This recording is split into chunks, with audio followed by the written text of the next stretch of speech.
Hello, everyone. I'm here with Adam Gontier from band 3 Days Grace. Good to see you, Adam. Good to see you too, man. How's it going? Uh, it's good, good. In one of your interviews, you said that Pearl Jam and Eddie Vedder were among your biggest inspirations, and I just want to say at the beginning that if it weren't for Pearl Jam, our website probably wouldn't exist either, because we all met through the Polish Pearl Jam fan club. So Oh, there's nice. some connection. And That's have you cool. actually managed to see them live, maybe? Yeah, I mean, I've seen Pearl Jam quite a few times over the years. Yeah. I've always been a big fan. Like back in high school when we were first starting out, Pearl Jam was a massive influence on us. So yeah, I've seen them a lot. And was there ever one specific concert in your life, not necessarily a Pearl Jam show, but you can choose them also, that changed something inside you? That moment you felt you wanted to be on the other side of the stage? Yeah, I think for me it was probably the Tragically Hip, a Canadian band, the Tragically Hip. They're massive in Canada. I saw them way back. I forget what year it was, but I'm pretty sure it Hmm. was early 90s, like 91, 92, something like that. And yeah, the show just blew me away. Gord Downie as a frontman was just in so cool. So yeah, I remember seeing that show and thinking that's what I want to do. Okay, and do you got any other biggest inspirations? And I don't mean strictly in a musical or some songwriting sense, but rather as a performer. Who did you take the most from when it comes to being on stage? Well, I think again, like seeing Gord Downie on stage and his ability to like kind of transform into somebody else on stage really influenced me.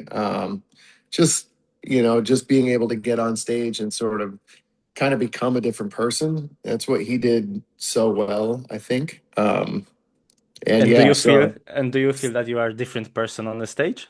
a little bit, yeah, yeah, yeah, for sure. It's always a bit different on stage. I tended to yeah, be somebody that I'm not necessarily every day, and Mhm. yeah. And does it change through the tour or through the shows, through the nights? Yeah, I mean every night is a different there's a different crowd and kind of a different vibe and stuff. So yeah, I mean it's pretty cool playing live shows. You always sort of feed off the energy of the crowd, right? So Mhm. and every night it's a little bit different. So yeah. And have you ever had the chance and time to enjoy concerts from the audience perspective at all?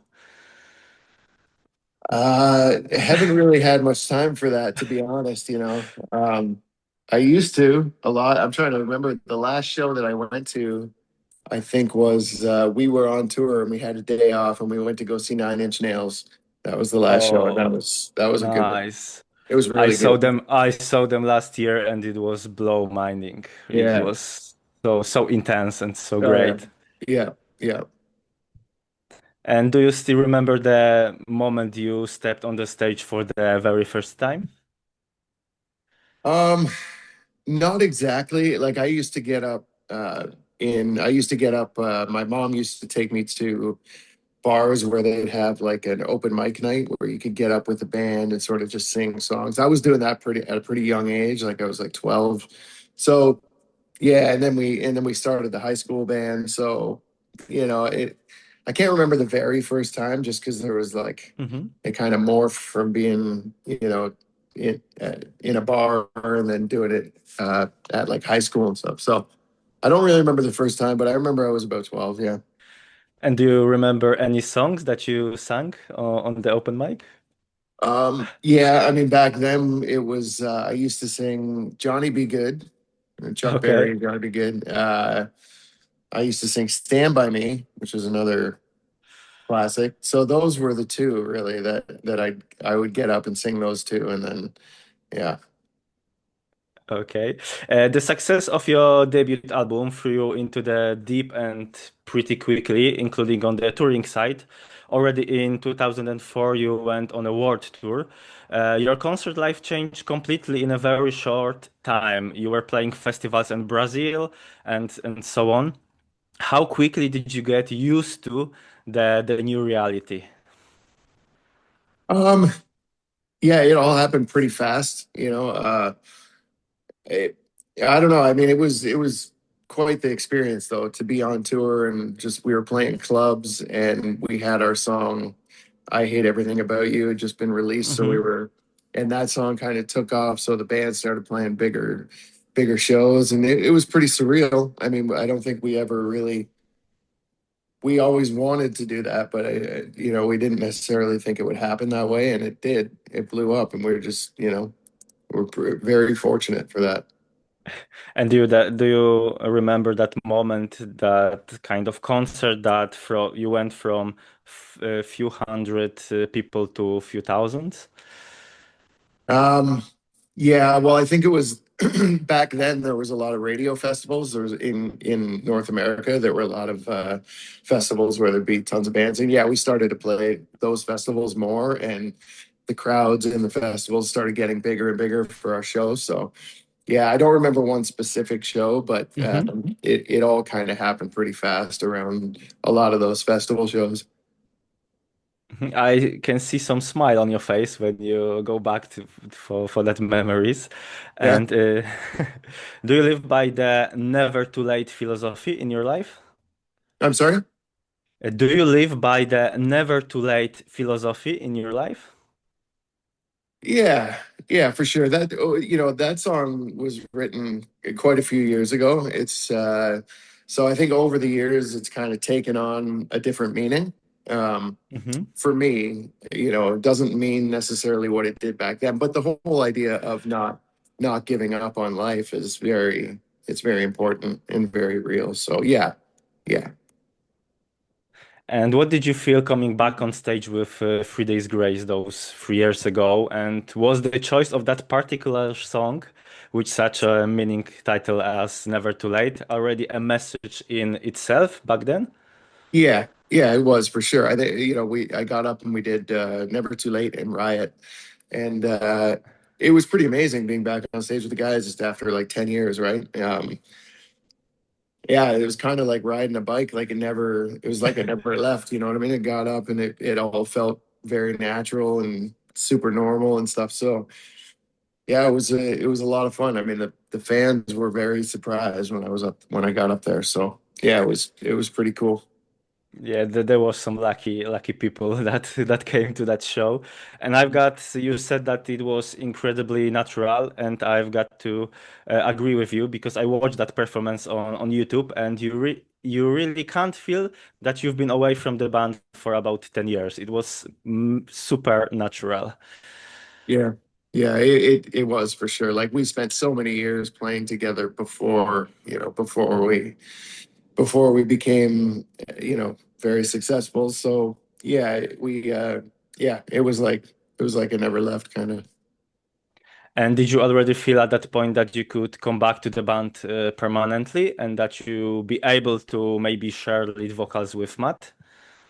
Yeah, yeah. I mean, we talked about it quite a bit after that show, after that first show where I got up with them. It felt really good and everybody agreed. It felt great. So I never really questioned it. I definitely knew that we could do it. I feel like Matt and I, we have a really good connection on stage, and it felt really easy, So yeah, I wasn't worried that it was going to be tough. It's been seamless.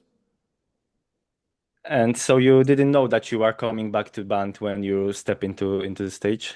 No, not at that point. No, that was more like just a one-time thing, but it felt right, and everybody felt it. I think so. It felt like it was the right thing to do. I also think that was the right idea. Hmm. And what did your preparation look like for your first tour with 3 Days Grace in over a decade?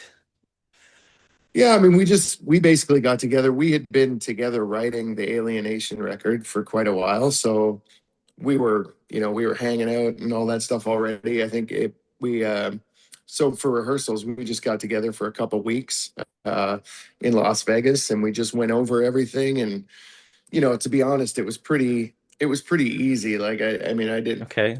yeah, no, I didn't really it's not like I forgot the songs or anything like that. So I knew that, I knew it was pretty easy, to be honest. I think more or less Matt and I just sort of had to figure out what parts, who was going Mhm. to sing what, and that sort of thing. So, but that also came pretty natural and easy too, because he has a lot of great songs that he did over the years. So yeah, so it's worked out really well.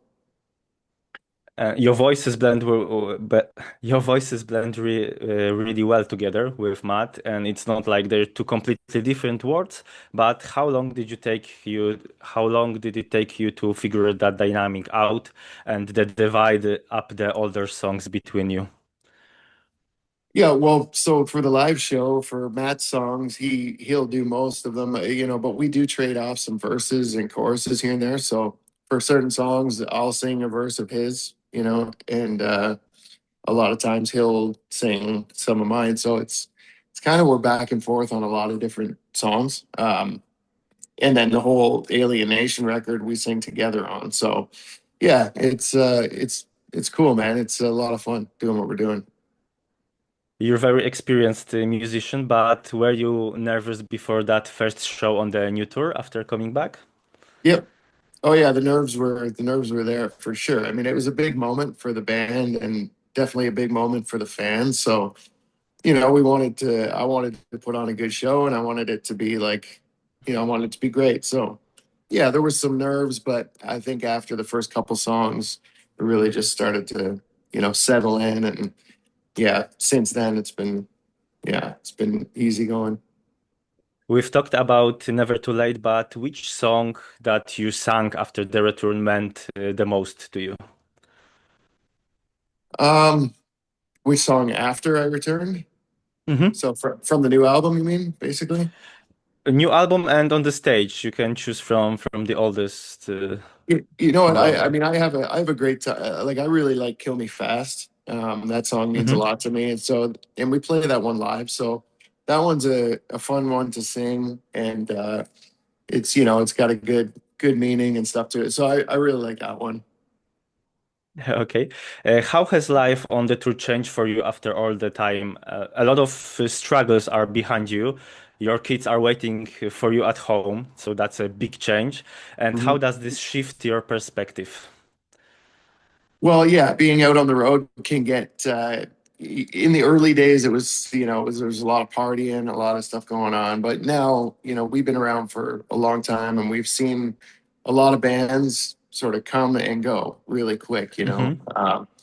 So I think we're all aware of what we need to do just to stay healthy and to keep going. And so now it's just yeah, it's just a matter of being around the right people, staying in the right environment. And like you said, I mean, I've got a family at home that's waiting for me. And I don't ever want to jeopardize that.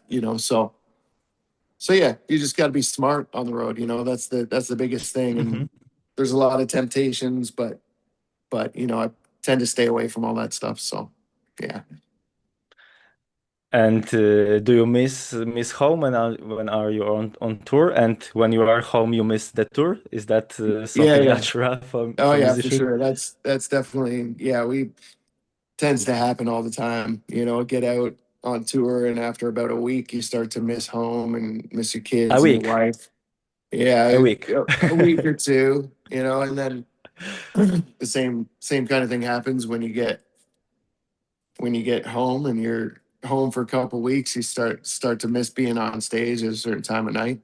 So yeah, it's a little bit of back and forth, but we're lucky we're able to go out and tour for a month and then go home for a month and then tour for a month and go home for a month. So we're lucky that we're able to do that. Yeah, and it's very healthy for Yeah. your mind. Yeah. After leaving 3 Days Grace, you often performed solo with an acoustic guitar. How big of a shift is it for a musician rooted in distorted heavy guitars to move into the unplugged version? Yeah, for me, it wasn't. I mean, I grew up playing acoustic guitar, and we all did really sitting around campfires and playing songs and stuff. So it was pretty natural to just. I've always had an acoustic guitar and play guitar and sing, so it was pretty easy to go to a little bit different on stage. the vibe on stage is quite a bit different. It's not as much Hmm. energy and that sort of thing. And you're But alone here. yeah, yeah. But so it is pretty easy. It's I really like getting on stage with an acoustic guitar and singing. It's very intimate, and I think people enjoy that. You played a lot of covers, Fleetwood Mac, Jeff Buckley, Tom Petty, but I have to admit that the one that hit me the hardest was your version of Release by Pearl Jam, Hmm. who we already mentioned, and also Jar of Hearts by Christina Perry. I was surprised that I know that song and that you sing that song with so passion and so power. Those are both two of my favorite songs to sing. Like Oh, definitely, definitely released by Pearl Jam. I mean, that song is it's crazy good. And it's yeah, crazy, yeah. and And the Christina history Perry that behind that, oh behind that song, it's crazy. uh-huh. Yeah. And yeah, Jar of Hearts is just it's a good song, and it we thought it would be something cool to do. Haven't done that in years. Like that was a long time ago that we did that. So maybe we'll have to bring that one back out. I will be very grateful to hear your version. Yeah. And is there a song that's a really vocal challenge for you, either a Three Days Grace track or a cover, something to where you feel you need to warm up properly to get into the show? Um, no, not one song in particular. I mean, a lot of the songs that we do, a lot of 3 Days Grace songs are they're pretty tough to sing. They're very high, and you don't get a lot of breathing in between songs. So it's just a matter of on stage trying to take a few seconds between each song to try and slow down the breathing because it gets pretty intense up there. There's certain songs back to back, like when we do Break and Home together. Those two are Hmm. pretty tough to sing back to back. So, been trying to split those up for the live show these days. But yeah, I mean, they're all pretty tough. So you got to warm up before the show, or else it gets hard. And are you a nostalgic person, maybe?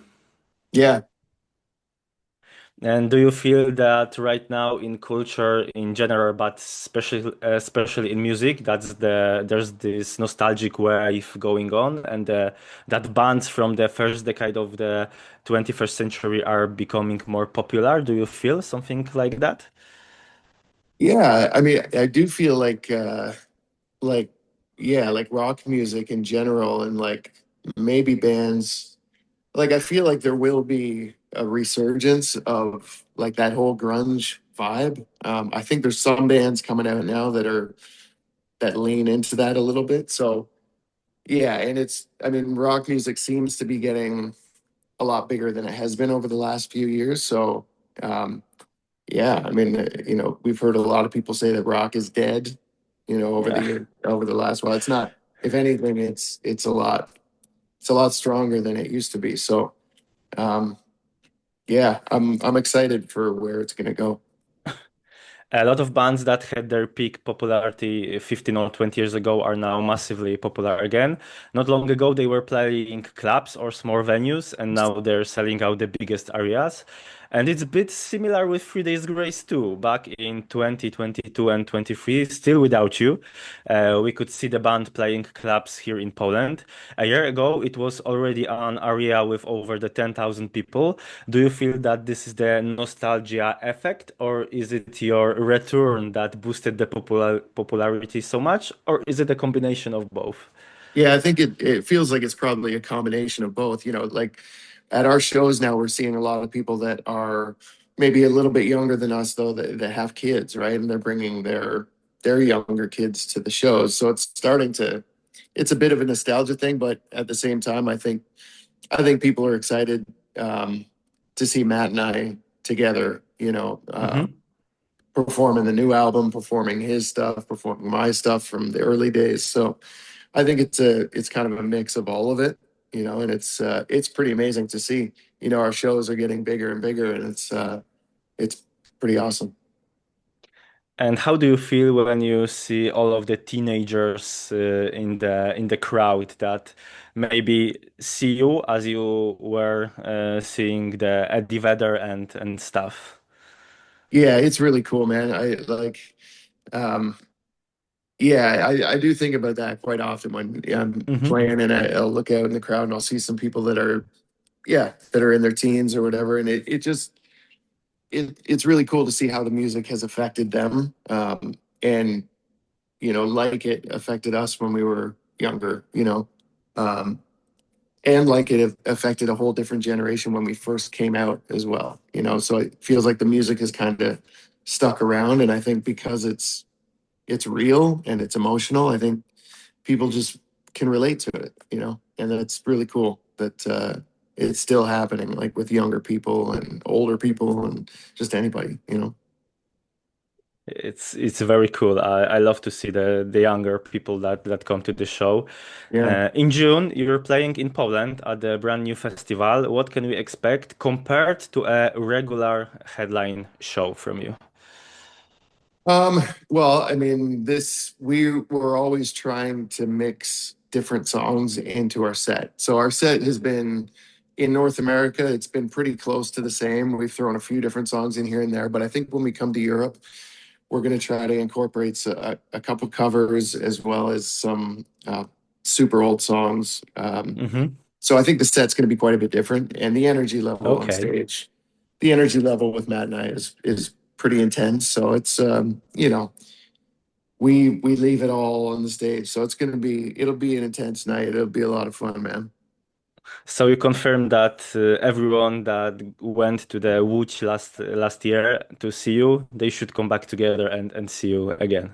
Oh, definitely. Yeah, it's going to be a different show. That's for sure. Yeah, yeah. And do you feel a difference between American and European audiences? Audiences? Um, Yeah, that's a good question, man. It's pretty like I feel like rock fans are pretty kind of the same, whether they're here in North America or in Europe. But at the same time, we don't get to Europe as often as we'd like to. So it's a little bit more. The intensity is a little bit more, and fans are quite a bit. They're more rabid, which is awesome. We love it. So yeah, it's no, we always love playing in Europe. Can't wait to come back over. Okay, and last few questions. What do you think about dynamic ticket pricing at concerts? What's your take on that? It's a good question. I gotta be careful how I answer this, don't I? Well, I mean, I think tickets in general are overpriced. I think the ticket, Okay. at least in America, where you have Ticketmaster and Live Nation running things, it's an absolute shit show. So that there's real fans out there that can't afford tickets. So I think it's all kind of bullshit, to be honest. Hmm. I think tickets need to be affordable for everybody. And I don't necessarily agree with dynamic ticket pricing. I mean, it never used to be that way. It doesn't need to be that way. People just want more money and more money and more money, companies. And um, yeah, I'd like to see it get back to what it used to be when I went to shows and tickets were like $15. Obviously, they're not going to be that cheap anymore. 10 to $15 for a ticket for a show, and that was it. So yeah, I don't really like it, to be honest. But I guess we'll see what happens. And do you believe that something is going to change about that? Because we think that live shows are becoming an exclusive luxury products these days, especially when it comes to the biggest stars, when you have to pay like 200, 300, $400. Hmm. And those money is some kind of, I don't know, it's freak show that you have to pay like 300 or $400 for one show. Absolutely, absolutely. No, I agree, man, 100%. So when you talk about big stars, you mean like, let's say, like the Taylor Swifts of the world and that kind of thing, where is that what you mean? Hmm. Yeah, yeah, So kind of that. did the same thing happen with our ticket prices over there? Did tickets dynamic? No, I haven't seen any dynamic pricing to your show, Okay, so good. it's very good. Yeah, yeah. No, I think the only thing that's really going to make that change is if artists like those big artists are able to get out of themselves and stand up and say it's too much, right? So yeah, those huge pop artists or those huge rap artists or whatever it is, even the biggest rock artists, I guess, if they don't stand up for their fans Hmm. and try to get involved in some way, I don't think it'll change, right? It's the only way it will. Yeah, I also think that the artists are can change something because people Exactly. will go to the shows because they want to see their idols, and they will pay whatever it takes, and Yeah. only you can stop. So good to hear that you've got that opinion on that. And Mhm. what are your plans for the future with 3 Days Grace and maybe some solo albums coming? Yeah, it's just gonna. I mean, this year we're gonna be touring on and off for the rest of 2027. I think in 2028 we'll probably be doing. I'll probably be working on some Saint Asonius. Who knows? I mean, there's so much kind of happening right now. So for the rest of this year, 26 rather, we're gonna be Hmm. touring for 27 into 27. We'll probably have some shows, and then we'll probably take a break. And maybe I'll work on some Saint Asonia music just to get some music out there, that kind of thing. Um, and then maybe 2028 we go back to doing some 3 days grace stuff. So yeah, hard to say exactly, but just a lot of touring until we can't tour anymore, I guess. Yeah, you can tour how much you want. We will invite you to Poland with open wide arms, Thanks, man. and see you in June because I want to see you. I haven't seen you yet, so it will be quite journey to talk with you and then see you on the stage. It's gonna be a good night, man, for sure. It's gonna be a fun tour. We're looking forward to it. Okay, thank you, Adam, That's for fun. talk. It was very good to talk with you, and hope to see you soon. Thanks, buddy. You too, man. Take care. Cheers. Cheers. Bye bye.